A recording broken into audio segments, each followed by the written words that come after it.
Perfect. Okay. We're all ready? Okay, we're going to wait 1 second. She's getting a glass. That's okay, for water. Yeah, having the bottle. All right. Thank you for sending the questions. It It was was Yes. helpful. very helpful. Yeah. Super high Thank you level. so You much. guys will probably be great. Okay.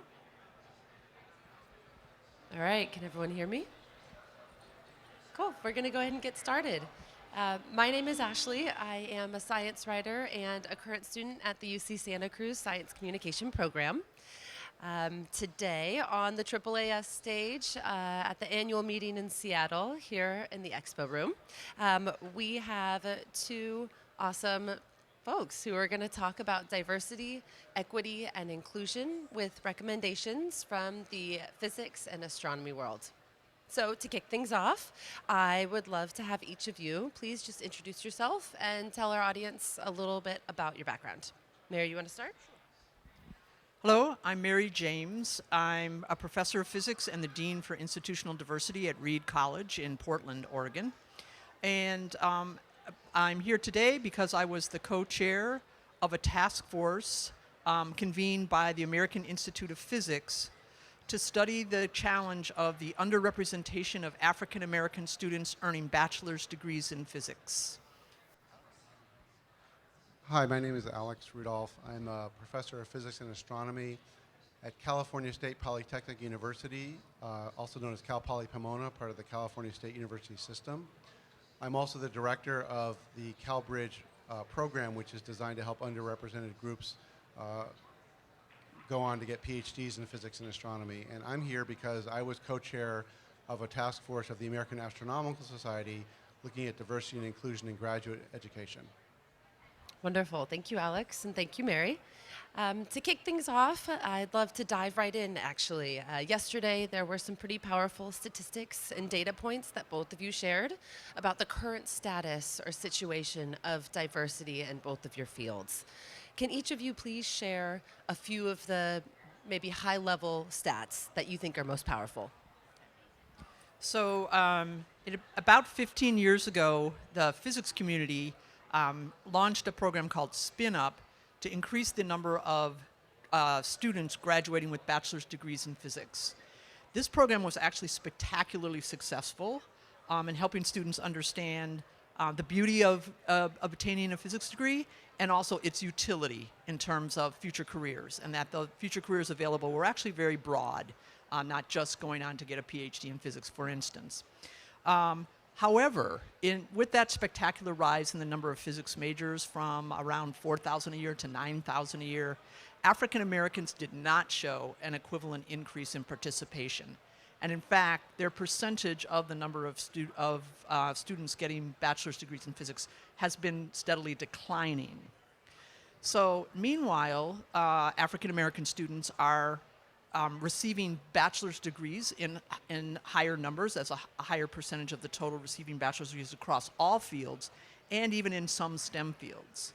So these statistics combined, our conclusion was that there is something about the physics environment itself. It's not the capacity of the students to complete physics degrees, but something about the physics environment itself that dissuades them from pursuing physics degrees. And the perspective we brought was that everything Mary said is completely correct.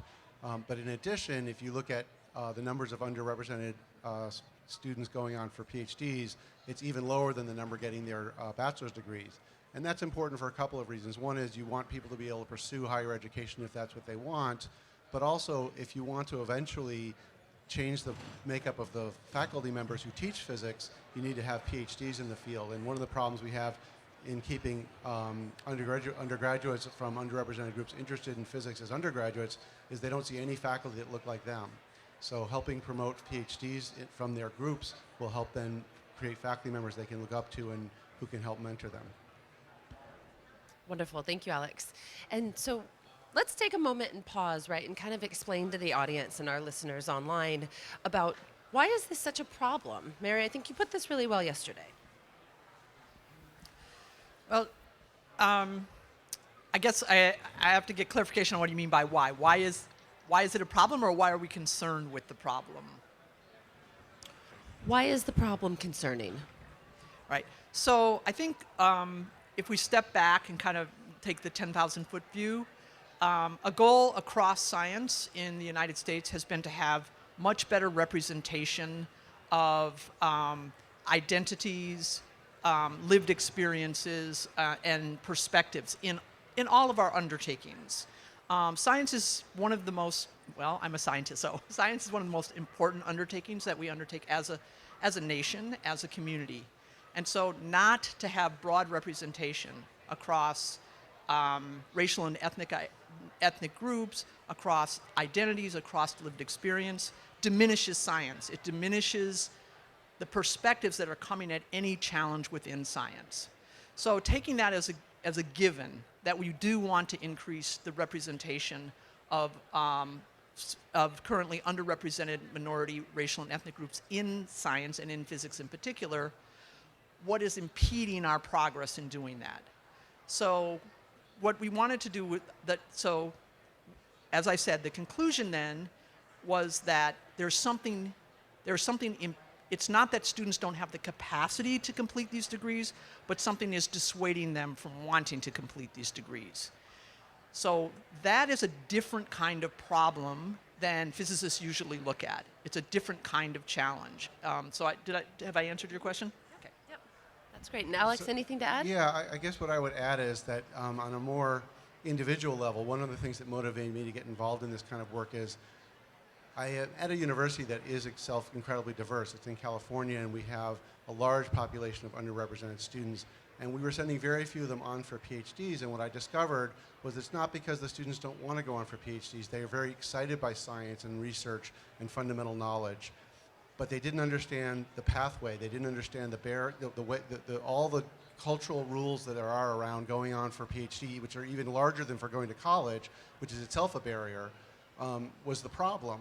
So it became a question of, do you want to keep people who want to pursue this from doing so because of societal or cultural, disciplinary cultural issues, or do you want to try to change those disciplinary cultures and help them and also help educate them on those pathways so that they can go on?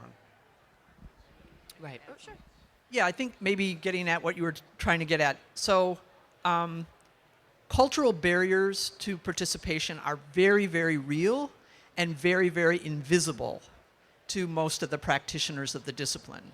That's partly because they're part of the physics narrative of itself is that we're just unveiling truth rather than imposing any kind of cultural perspective on truth. But a byproduct of that narrative is that physicists have a hard time seeing their own culture, seeing the own ways in which there are elaborate rules for the production of physics research.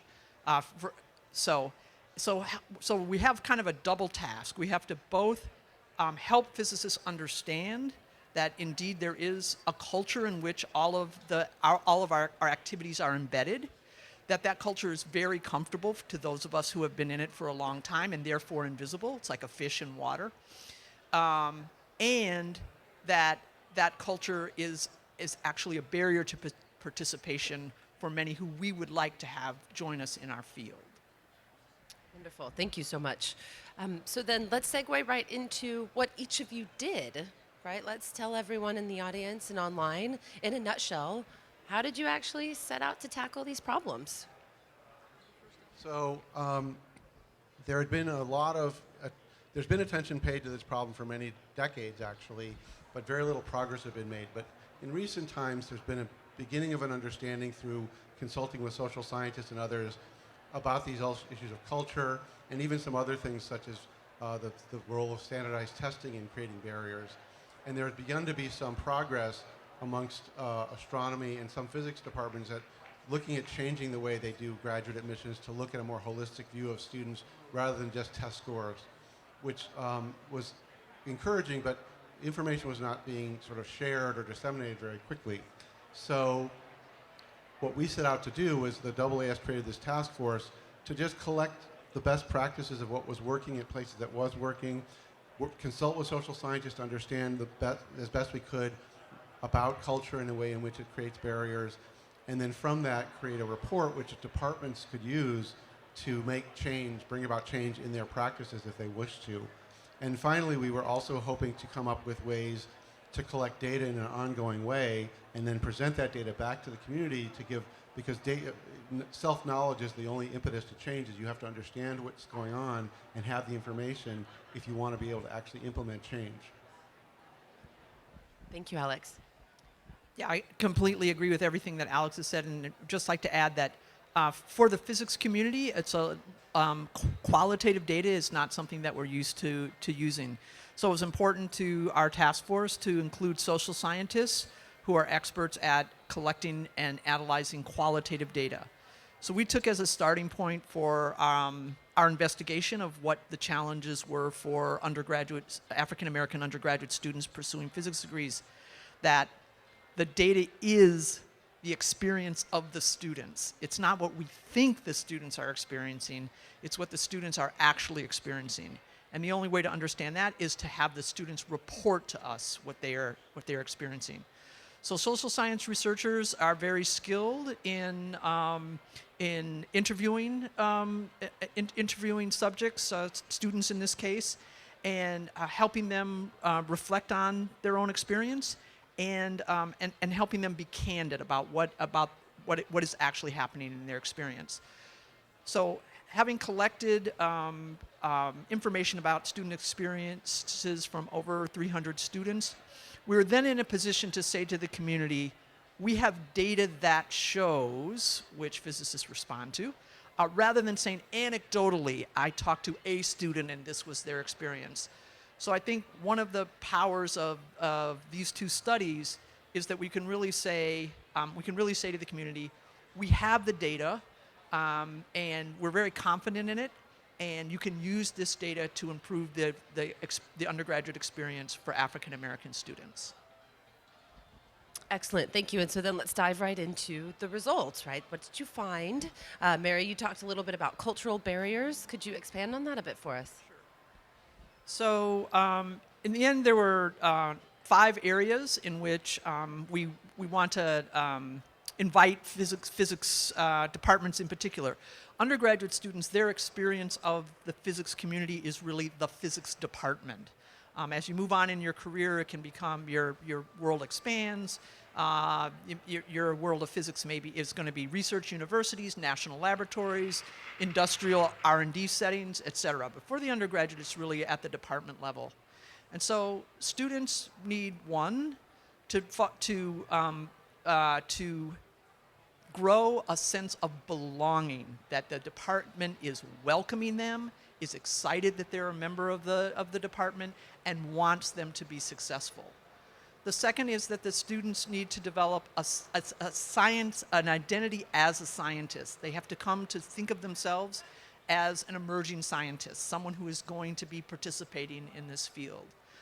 They need academic support, and that doesn't mean that we assume that they're weak students and then tell them to go get a tutor, but rather we assume that there are better and not as good ways to help students actually learn the material, and this is an area with a rich body of literature. Fourth, that we support them personally, so that we look at the whole student and understand that there may be challenges not directly related to physics that will impede their progress through physics. These can be financial, involve family, involve their need to have money to pay for school, and then finally that the department understand that all of these things are structural rather than something that one faculty member does because they're feeling generous. Excellent, thank you. So we broke up our work into three big parts. First, we looked at the question of how departments, and I should be clear that PhD admissions is controlled by departments. So it's actually the faculty in the department that make these selections, which is unlike undergraduate admissions. So they're the ones who can control how admissions is done. So first of all, we look at recruiting and admissions. And in that sphere, we had a couple of recommendations. One is trying to get departments to look beyond, to actively recruit beyond the usual schools that send them students. So the Ivy Leagues and some of the very prestigious small liberal arts colleges send a lot of their students on for PhDs pretty regularly. But schools like mine, Cal Poly Pomona and the other 23 CSUs, don't nearly so much. So to be able to reach out and look for and create partnerships with those types of institutions that have more diverse students, and then work with them to help figure out how to get them into the, to help support them getting on to the PhD.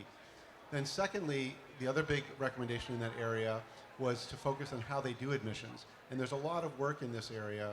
Well, my colleague Julie Posselt has written a whole book about this called Inside Graduate Admissions. And basically, there's various barriers to diversity that I won't go into all of them, but for example, the GRE, the Graduate Record Exam, is known to have huge racial and gender disparities, and using it as and yet it has a very poor predictive power of success in finishing a PhD.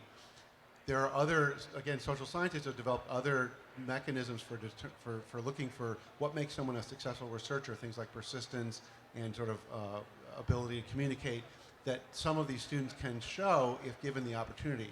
So the idea is to create a more holistic admissions method, which may include things like grades, of course, because you need to be able to do the physics work, but also looks at these other, what we call socio-emotional competencies that are very important to success, and use those as a mechanism to get more students who are going to be better, but also more diverse.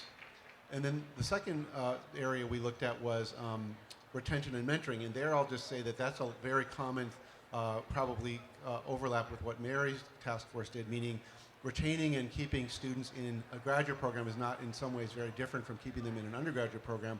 It's a sense of belonging. But I would add that we also really encourage departments to look at their culture as a whole and think about, is it family friendly? Is it welcoming to people of different backgrounds? So that everybody from undergrad to graduate to postdoc to faculty member would feel more welcome, because of course we have too few faculty members as well.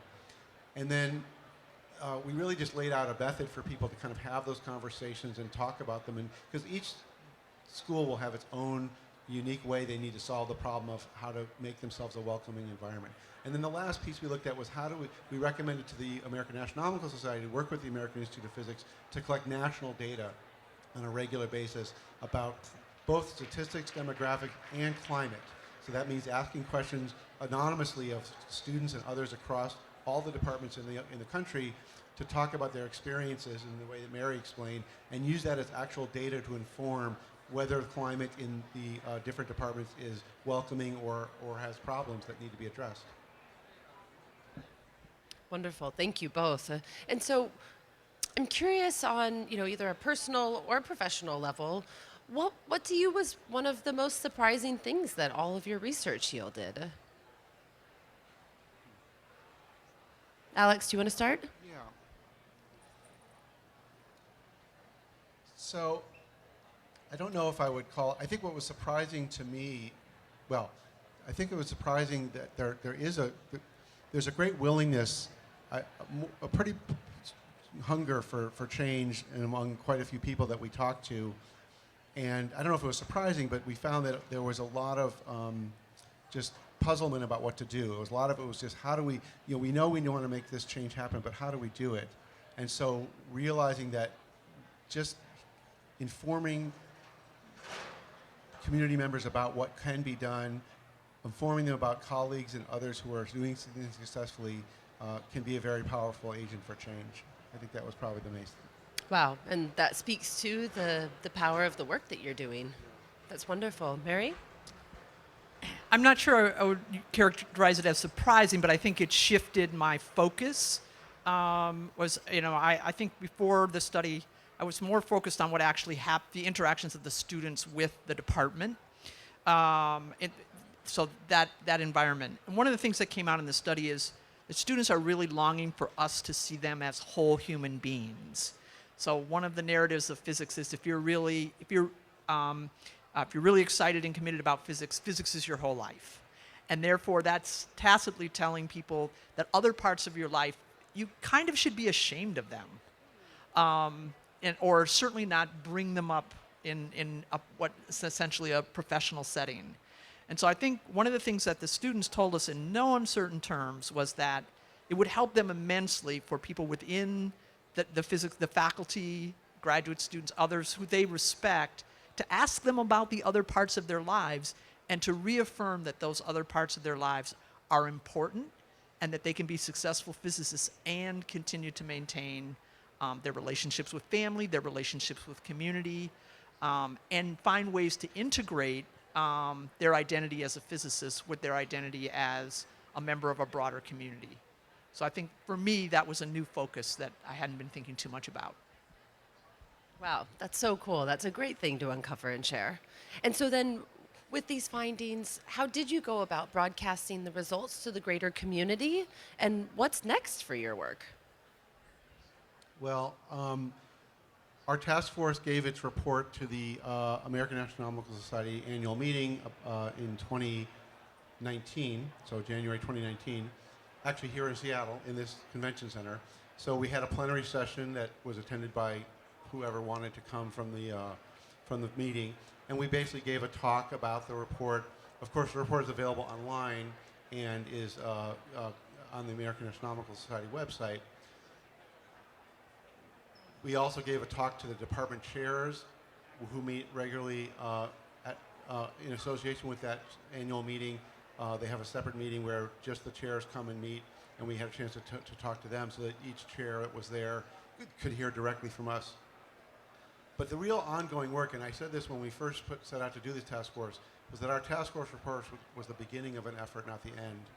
And that the job now is to, and one of the recommendations we made to the American Astronomical Society was to maintain this, create this website to create a website where departments could state which of these recommendations they were adopting, to show the community that they were doing so, talk about their successes or not, about bringing in more diverse students, and in that way have a sort of way to share information amongst departments, both to give positive reinforcement to those who are accomplishing things and maybe a little bit of peer pressure on the ones who are not. And also it would become a great resource for students who want to understand the landscape of departments and say, I'd rather go to a department that's making these efforts than the one that's not. So we hope that this kind of ongoing data collection, which I also mentioned this idea of an ongoing data collection, which then gets reflected in a public space like a website, will begin to create some sense of the community moving forward together. But it's very challenging because these kinds of efforts will often make a splash and then kind of disappear, and so that ongoing effort is really a difficult one to sustain. And again, Alex, will you please let everyone online know where they can go to find that report?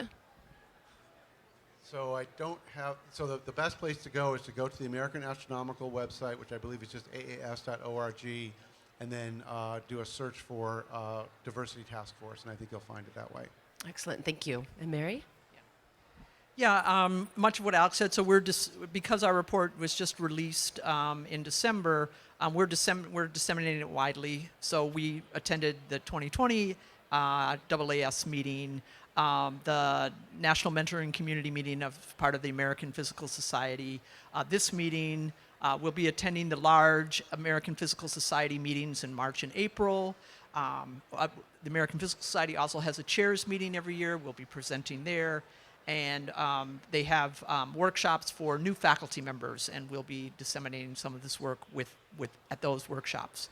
So I think what Alex's point is really well taken. So first, we just have to let the community know that the report exists, and it's a good starting point for departments to think about this.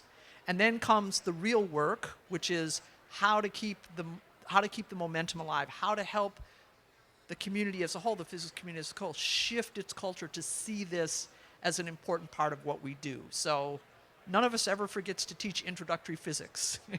We know we need to do that every year. We don't at this point know that we need to mentor students carefully and mindfully. So my dream would be that the way in which we execute our responsibilities toward teaching introductory physics, we would execute our responsibilities toward a careful and mindful mentoring of all students, and in particular students who are underrepresented in the discipline, who we know need. I don't want to use a deficit model, but who we know need us to think in different ways about supporting them. It's not that all students need support, but these students may need our support in different ways. Great, thank you, Mary. And for everyone listening online, where can they go to see some of your work? So they can go to the American Institute of Physics website, AIP.org, and then /teamup, TEAMUP. Or if you just go to the American Institute website and search for the Team Up report, it will come up as well.